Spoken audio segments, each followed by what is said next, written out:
It affects everything. I think it did affect everything in my life. I think it affected my son's life, and looking back, if I could have changed anything, then I would have not touched a thing. It hasn't affected my lifestyle at all. I mean, it's purely recreational, and I have the ability not to do it if I don't want to. There's no addiction involved. In a way, I suppose, if I am addicted to something, it's probably alcohol, but I'm not an alcoholic. My using was like a bomb going off. It affected everyone around me, you know. I lost my job because I was on drugs and I nearly cut my finger off, and so I left my job.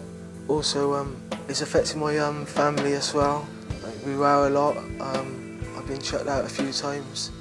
My health is also deteriorated. I've had a blood clot, also septicemia. I've OD'd a couple of times, which I was lucky to still be breathing, because I had people there when I OD'd.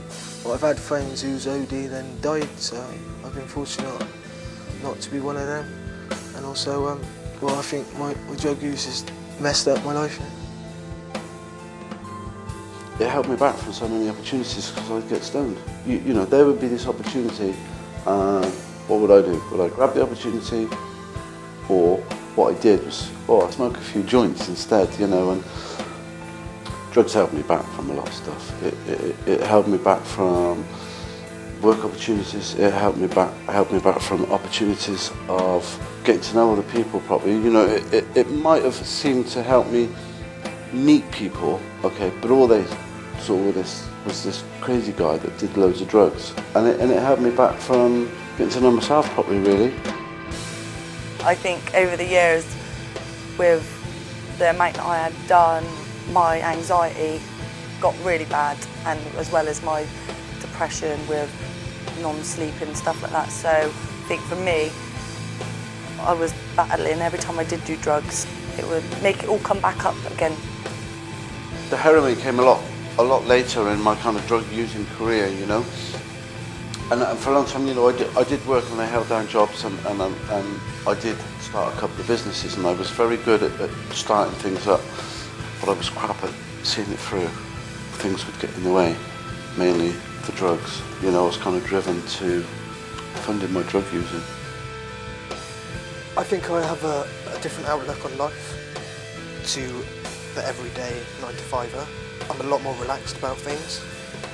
I'm open to new things. I'm also quite sensitive.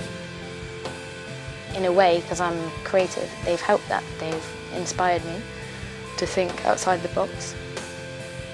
I think it suppressed the real me.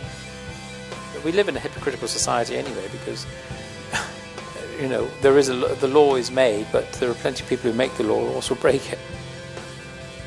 Certain things happened in my family, in my childhood, that affected me. Now, I'm not saying that made me use drugs, but it gave me a good justification.